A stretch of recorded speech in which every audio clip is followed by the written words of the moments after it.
Assalamualaikum warahmatullahi wabarakatuh. Bismillahirrahmanirrahim. Alhamdulillahi rabbil alamin. Wassalatu wassalamu ala asyrafil anbiya'i wal mursalin wa ala alihi wa sahbihi ajma'in, amma ba'd. Saudara pendengar dan pemirsa yang budiman dimanapun Anda berada, selamat berjumpa kembali di acara Kultum Ramadan, kali ini dengan tema berlomba-lomba tadarus Al-Quran. Kita tahu bulan Ramadan sebentar lagi berpamitan dari kita semua. Oleh karena itu, sekali lagi di Ashrul Awakhir, 10 hari yang terakhir ini kami menekankan agar kita fokus dengan amalan-amalan yang harus kita tingkatkan kualitasnya. Seperti dalam episode yang lalu, kita telah sebutkan bagaimana cara meningkatkan kualitas syam, puasa kita, qiyamul lail kita, dan bagaimana kita meningkatkan kualitas sedekah kita.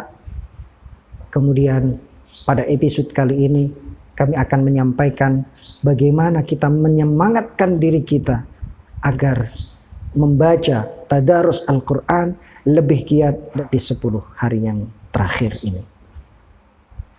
Para pemirsa yang dimuliakan oleh Allah Subhanahu wa taala. Dalam sebuah hadis yang sahih diceritakan, wa kana Jibrilu yalqah fi kulli lailatin min Ramadan fayudarisuhul Quran. Jibril selalu menemui Rasulullah sallallahu alaihi wasallam setiap malam di malam-malam Ramadan.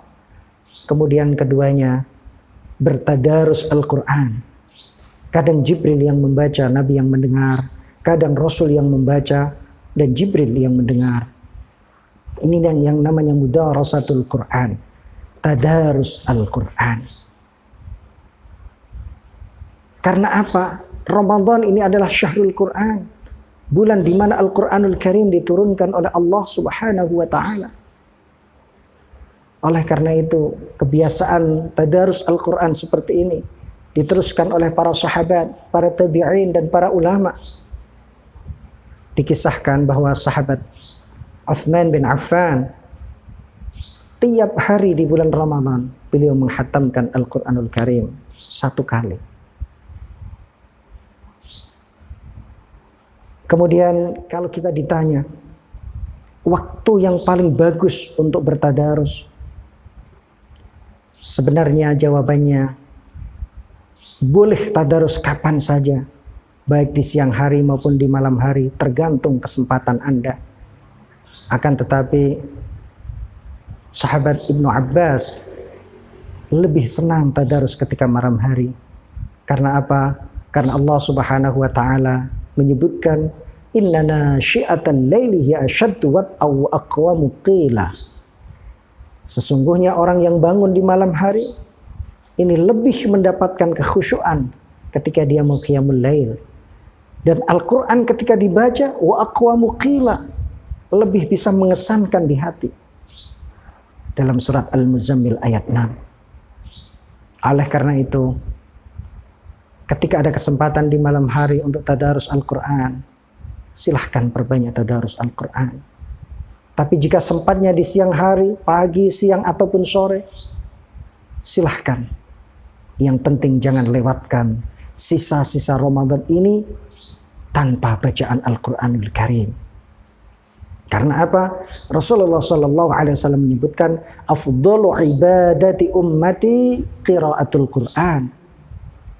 Utama ibadah umatku adalah membaca Al-Quranul Karim. Para pemirsa yang dimuliakan Allah Subhanahu wa taala. Betapa maha pemurahnya Allah Subhanahu wa ta'ala. Disebutkan dalam sebuah hadis yang diriwayatkan oleh Abdullah bin Mas'ud. Qala Rasulullah sallallahu alaihi wasallam, "Man qara'a harfan min kitabillah falahu bihi hasanah wal hasanatu bi 10 amsalihha." Barang siapa yang membaca Al-Qur'an 1 huruf saja, maka baginya kebaikan, 1 kebaikan. Dan 1 kebaikan itu dilipat gandakan hingga 10 kebaikan. 1 huruf mendapatkan 10 kebaikan. La aqulu alif lam mim harfun. Alif lam mim harfun. Walakin alifun harfun. Walamun harfun. Wa mimun harfun. Saya tidak mengatakan alif lam mim itu satu huruf. Tetapi alif lam mim itu adalah 3 huruf. Alif mendapatkan pahala 1 huruf. Lam mendapatkan pahala 1 huruf yang dilipat gandakan hingga menjadi 10 kebaikan. Mim juga dianggap 1 huruf yang mendapatkan pahala 10 kebaikan. Ini subhanallah. Di bulan Ramadan, di bulan Al-Quranul Karim diturunkan. Di sisa-sisa Ramadan yang hanya tinggal sedikit lagi ini. Mari kita tingkatkan kualitas tadarus kita terhadap Al-Quranul Karim. Karena apa? Al-Quran sekali lagi akan dapat menolong kita. Baik di kuburan, di hari kiamat, maupun kelak di hari penghisaban. Diriwayatkan dalam sebuah hadis sahih. Abi Umamah Al-Bahili meriwayatkan. Iqra'ul Quran fa innahu ya'ti yawmal qiyamah syafi'an li ashabih. Bacalah Al-Quran. Karena sesungguhnya Al-Quran ini akan datang pada hari kiamat nanti. Syafi'an, memberikan pertolongan li ashabi, kepada orang-orang yang mau membaca Al-Quran, kepada orang-orang yang mau mengamalkan Al-Quran. Para pemirsa yang dimuliakan Allah Subhanahu wa ta'ala. Kemudian bagaimana jika misalnya belum bisa membaca dengan tartil betul, belum bisa fasih dalam membaca Al-Quran? Asalkan dia masih belajar, maka tidak apa-apa semampunya dibaca. Dan justru Rasulullah SAW memberikan janji 2 pahala baginya. Al-mahiru bil Quran ma'as safaratil kiramil bararah. Orang yang sudah mahir dengan Al-Quran, dia akan digolongkan berserta para malaikat. Walladzi yaqra'ul Quran wa yatata'ta'u fihi wa huwa alaihi syaqun falahu ajran. Dan orang yang masih belepotan istilahnya membaca Al-Quran, yang masih belum fasih dalam membaca Al-Quran, yang lidahnya masih berat mengucapkan makhraj-makhraj Al-Quran, asal dia tetap mau belajar untuk memperbaiki, bahkan dia diganjar dengan 2 pahala. Falahu ajran, dia akan mendapatkan 2 pahala. Ini maka tidak ada alasan untuk tidak membaca Al-Quran. Sesuai dengan kemampuan yang Anda miliki, bacalah Al-Quranul Karim. Karena orang yang justru masih berat, lidahnya masih belum fasih, 2 pahala dijanjikan oleh Allah Subhanahu wa ta'ala.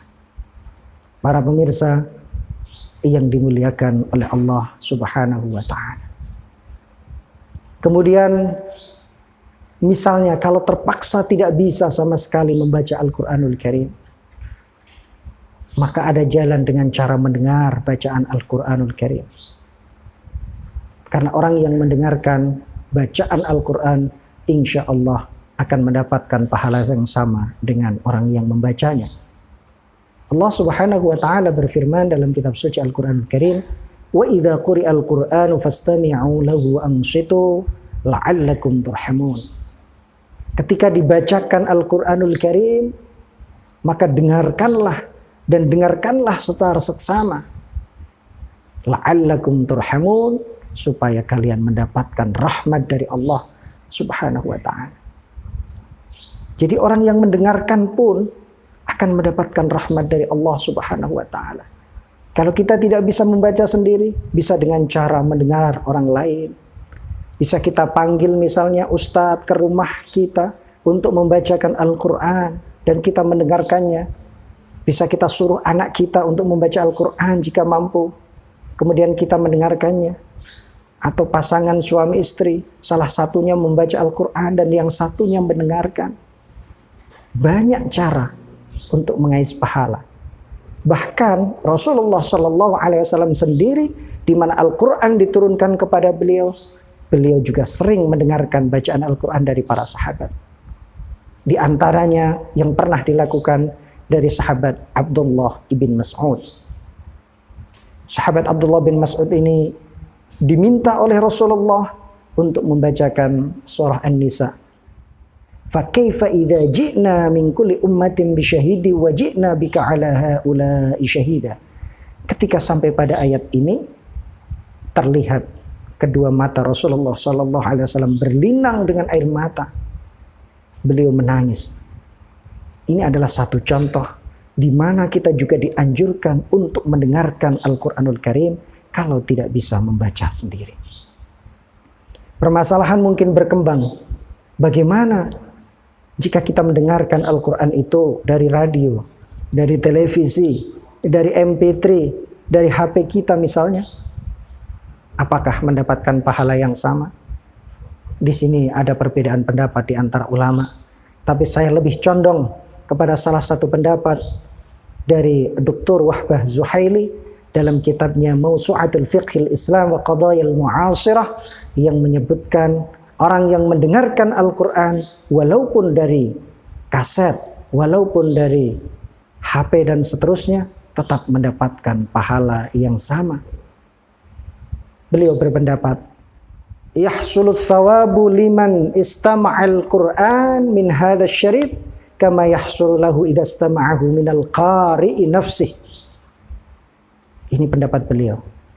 Orang yang mendengarkan Al-Quran sekalipun dari kaset, sekalipun dari televisi akan mendapatkan pahala yang sama sebagaimana dia mendengarkan langsung dari seorang qari. Saya lebih condong dengan yang ini. Oleh karena itu, bagi yang tidak berkesempatan atau mohon maaf, mungkin belum bisa membaca Al-Quran sama sekali, silahkan dengarkan Al-Quranul Karim. Bisa juga dengan memanggil orang untuk membacakan Al-Quran dan kita mendengarkan, atau dengan cara-cara yang lainnya. Para pemirsa yang dimuliakan oleh Allah Subhanahu wa ta'ala, Al-Quran ini luar biasa. Bahkan Sayyidah Aisyah radhiyallahu ta'ala anha pernah meriwayatkan dalam kitab Musnadul Firdaus bahwasanya an-nadhru ilal mushafi ibadatun. Melihat kepada mushaf saja ini sudah memiliki nilai ibadah. Ada 3 ketika seseorang memandang mendapatkan pahala. An-nadhru ilal ka'bati ibadatun, an-nadhru ilal walidaini ibadatun, wan-nadhru ilal mushafi ibadatun. Melihat Ka'bah adalah ibadah, melihat kedua orang tua adalah ibadah, dan melihat kepada mushaf itu juga ibadah. Bayangkan, hanya dengan melihat kita sudah mendapatkan pahala dari Allah.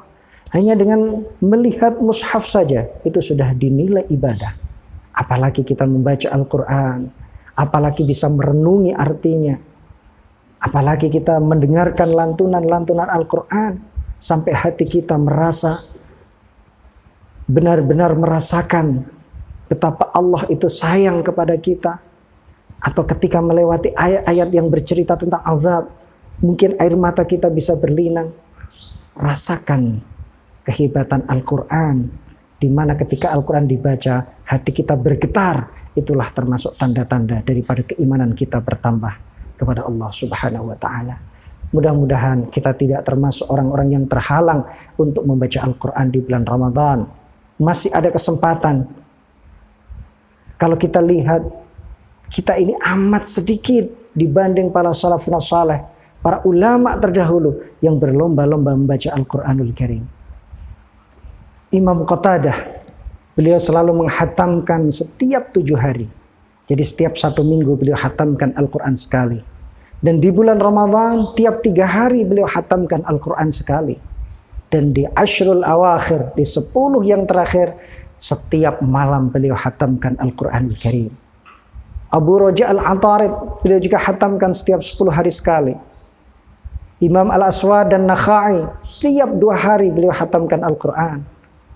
Imam Syafi'i, Imamul Madhab, yang madhabnya banyak diikuti oleh orang Indonesia, 60 kali hataman dalam 1 bulan. Berarti tiap hari beliau hatam 2 kali. Imam Malik yang terkenal ahli hadis, ketika bulan Ramadan dia mengakhiri kajian hadisnya dan dirubah untuk membaca Al-Quran. Imam Sufyan Ats-Tsauri yang terkenal ahli ibadah, dia juga istirahatkan ibadah yang lain dan dia ganti dengan membaca Al-Quranul Karim. Kalau kita lihat Di mana kita dari salafna saleh amatlah sedikit, tapi walaupun sedikit, dengan usaha kita yang sungguh-sungguh, dengan keinginan kita yang kuat, insya Allah kita dapat meningkatkan kualitas tadarus kita lebih-lebih di 10 hari bulan Ramadan ini. Mudah-mudahan ada berkah dan manfaatnya. Mohon dimaafkan kurang dan lebihnya. Wallahul muwaffiq ila aqwamit thariq. Wassalamualaikum warahmatullahi wabarakatuh.